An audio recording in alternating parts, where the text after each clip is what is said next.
how's it going, guys? In this video I'm going to be reacting to The Cold War Part 1 by Oversimplified. Let's do this. I've decided that in order to sell more merch, I should do a face reveal wearing some of it. So are you ready? Here we go. Boom. New Minimalist and Cold War merch available now, and get the new limited edition Churchill character pin before it sells out, with more characters coming in the future. Link in the description down below. The year is 1917. Fighting rages on the Eastern Front of the First World War. Both Germany and Russia are on the brink of collapse. Soldier, I need you to bring me this man. Got it. Found him, sir. What? No, not Lenin. Lenin, the Russian communist. Confusion. Why would I need a beetle? Lenin, the Russian communist. He was exiled to Switzerland. You know what? I'll do it myself.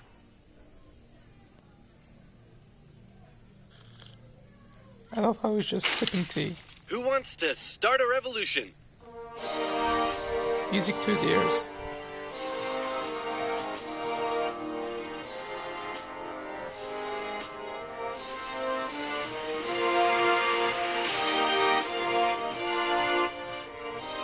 The Germans put Lenin on a train and sent him all the way back to Russia, hoping he and his mates would create an internal crisis. And create an internal crisis they did.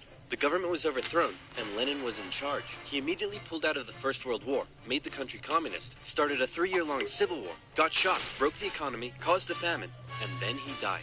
On his deathbed he said, "Hey man, tell whoever's in charge of giving people jobs not to let that jerk Stalin become the next leader. By the way, who did I put in charge of giving people jobs? That would be Stalin, sir." And then he died. Stalin was a rising force in the Communist Party. He still had some opponents, but conveniently, all of them were arrested or disappeared. So that was lucky for him. And so Stalin took over. He implemented his 5-year plans, which transformed the country from an agriculture-based economy to an industrial one. And like Lenin before him, he reigned with terror. Anyone who dared criticize or oppose him would either be killed or left to rot in the horrendous Soviet work camps. Then a short man with a silly mustache tried to take over the world, punched the Russians all the way to Moscow, and then the Russians, with some help from their faithful ally, the Winter, punched them all the way back to Berlin. At this point, being allies, America, the UK, and the Soviet Union were good chums. They held a couple of conferences near the end of the war to decide what would happen next. Hey Stalin, after all your trials and tribulation, you must be pretty happy to be standing here in Berlin. Tsar Alexander made it all the way to Paris. That was weird. Just give me a second. Hey man, I think something's I up like with his Stalin. whispering voice. I know, right? What should we do? Shall I tell him about the bomb? Yeah, tell him about the bomb. That will scare him. So, we got this crazy That's new not gonna big A-bomb backfire that at can all. destroy an entire city in one go. Yes, my spies told me already. Oh wait, I meant to act surprised. Wow, that's amazing. He already knew. How? Am I sure I want to send nuclear secrets via unsecure public coffee shop Wi-Fi? Am I ever? Is that Seattle? Dude, use a VPN. And speaking of VPNs, And here if, it comes. like me, you take internet safety seriously, then you need NordVPN. NordVPN hides your online activities from outside intruders, preventing anyone from stealing your personal data and stopping your service providers selling your data to advertisers. With over 5,000 servers in 62 countries, it allows you to surf the net anonymously and securely. And it's simple to use. With just a click of a button, you can connect to a server halfway across the world, even allowing you to access streaming services from that specific territory. Say, for example, you wanted to watch a certain oversimplified video that for some reason has been blocked in your country. England. With NordVPN, you can. It works seamlessly across PC, mobile, and tablet. Go to nordvpn.com/oversimplified to get an amazing 75% off. That's just $2.99 per month, with an additional month free for a limited time. So again, that's nordvpn.com/oversimplified, also in the description box down below. Now where were we? Oh yeah. Does the A stand for atomic or ass? Then America dropped their big A-bomb on Japan, and World War II officially came to an end. Hooray, we won! Okay, so now it's time to establish the New World Order. Stalin, you're in charge of Eastern Europe. Now, we want you to let them all hold elections. Oh yes, of course, elections. And these elections will be free and fair, right? Oh yes, certainly, free and fair. Definitely free and fair. Communist, communist, communist, communist, communist, communist. If that's not So free much and for free and fair. I don't know what is. Throughout Eastern Europe, Soviet puppet governments were established as a buffer zone between the USSR and the West, with Churchill proclaiming an Iron Curtain had descended across the continent. The relationship between the old allies was deteriorating fast. Over the next few years, the British intervened in the Greek Civil War to prevent a communist takeover. In Turkey, the Russians began demanding more control of Turkey's sea access routes, which prompted the US to send their largest battleship to Turkey for a friendly visit. After World War II, Iran was now occupied by both the Soviets and the British, with an agreement to both pull out once the war was over. The British pulled out. Stalin was like, you know what? I think I might stick around. All in favor of kicking Russia out of Iran? You want to know something? You guys suck. Pressure from the UN forced the Soviets to leave, and with the establishment of NATO, the Soviets had no doubt that the West was out to encircle and destroy them. And America announced the Truman Doctrine, in which they basically said, those guys are not cool, cannot be trusted, and we will do everything we can to prevent the spread of communism around the world. Many view this moment as the official declaration of the Cold War.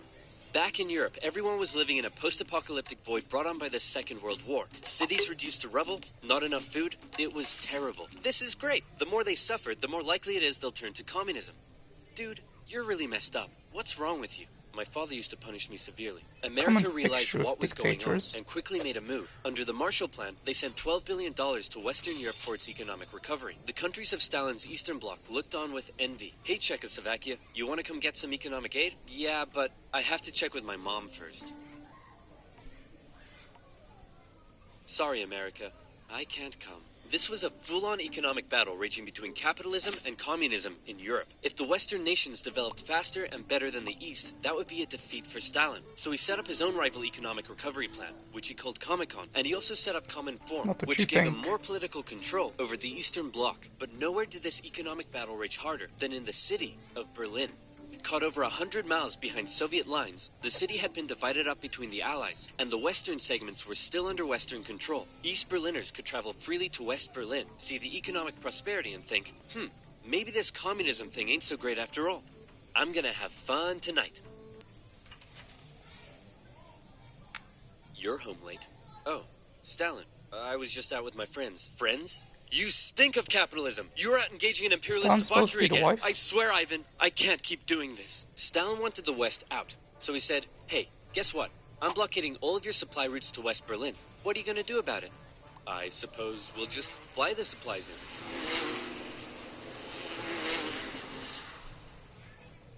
in. Alright, Truman, you win this round. The Berlin airlift was an incredible undertaking and a major success for the Western Allies, and Stalin ended his blockade of West Berlin. His aggressive actions worried the West, but not as much as this did.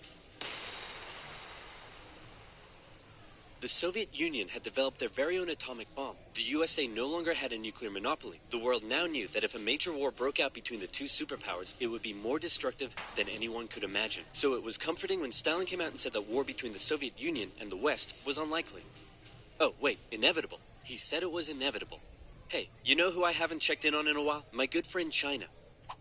Whoa, what happened to you? What happened to them was a full-blown civil war that had been going on since 1927. The People's Liberation Army, under the leadership of Mao Zedong, successfully defeated the Republic of China, who fled to Taiwan. The now communist China and the Soviet Union signed a mutual defense treaty. This was terrible news for the West. But wait.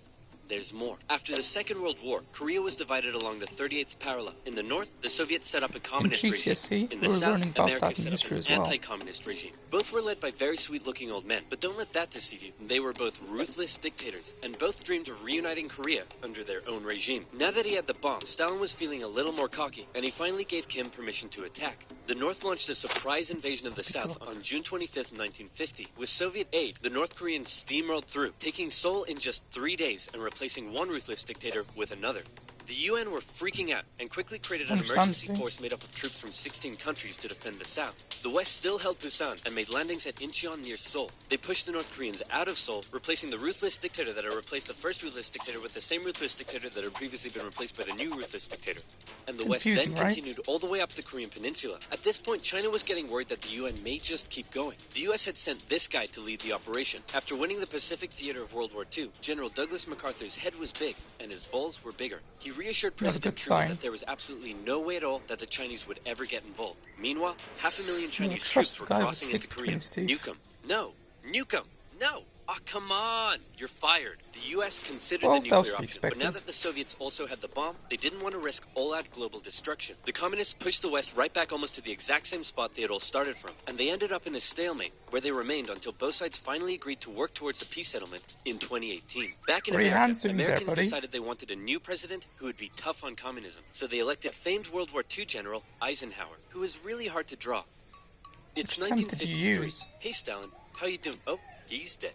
He had a cerebral hemorrhage, and his reign of terror kinda came back to bite him in the ass, because he had imprisoned all of his best doctors, and those that were left were too terrified to treat him. The new leader, Nikita Khrushchev, called a meeting and said, "Hey guys, you know how Stalin was imprisoning and murdering us all for doing basically nothing? Yeah, he was kind of a jerk.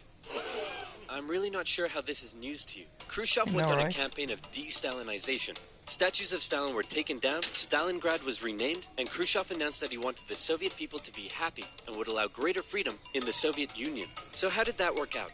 Well, an uprising in East Germany was brutally suppressed, a revolution in Hungary was brutally suppressed, and demonstrations in Poland were brutally suppressed. Although he did finally allow some mild reforms. Back in the Soviet Union, he permitted more cultural expression, but then began banning stuff based on his own personal taste. Modern art looks like a child urinated on a canvas. Banned. Jazz music sounds like the feeling of needing to fart. Banned. Your poetry is really depressing. How could anyone in the Soviet Union be depressed? You're banned. Khrushchev wanted the Soviet people to be happy, but not like that.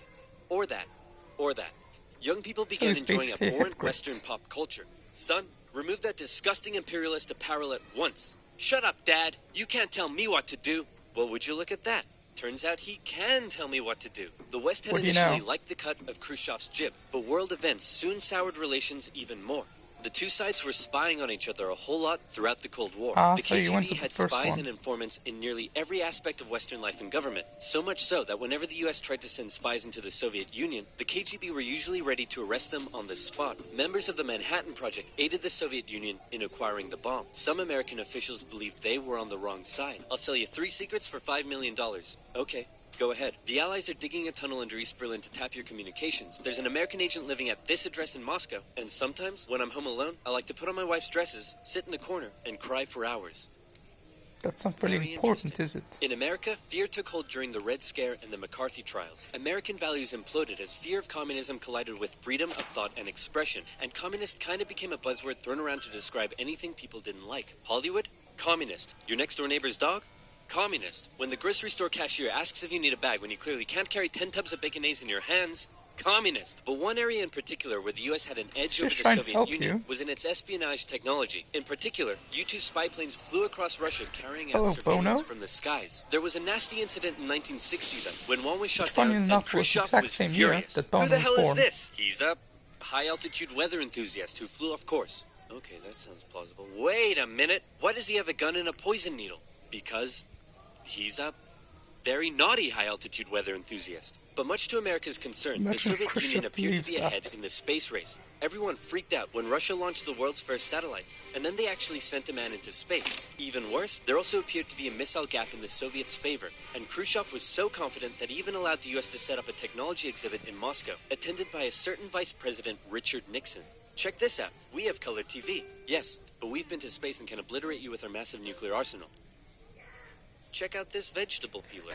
Tensions increased further when both sides upgraded their atomic bombs to hydrogen bombs. And after West Germany was allowed to join NATO in 1955, Khrushchev set up the Defensive Warsaw Pact, strengthening the military ties between the Soviet Union and its satellite states. In 1960, Americans decided they wanted a new president who would be tough on communism, so they elected John F. Kennedy. The Soviet Union was advancing its technology, but it was also bleeding its coffers dry, and all of the money was going towards the military, not the people. Life under communism was still as hard as ever, and Berlin remained a thorn in the Soviet side. The contrast between the economically prosperous West and the struggling East was clearer day by day, and East Berliners were still able to freely travel to the West. Now, many of them were deciding to stay there. Millions defected to West Germany via West Berlin, causing Eastern factories to lose workers and taking a heavy toll on the economy. Soviet leaders decided this couldn't continue any longer. First, Khrushchev tried this: leave West Berlin, or else. Or else what?